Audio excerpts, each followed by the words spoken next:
اخوان، السلام عليكم. شلونكم؟ شلون الصحة؟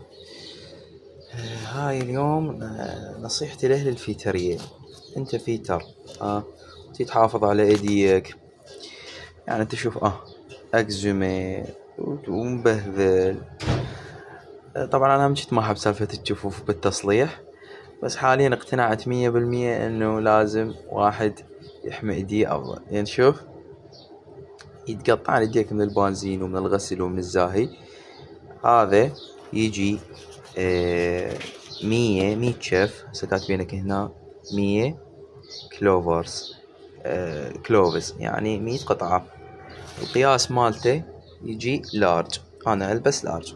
هذا سعره 10,000 دينار.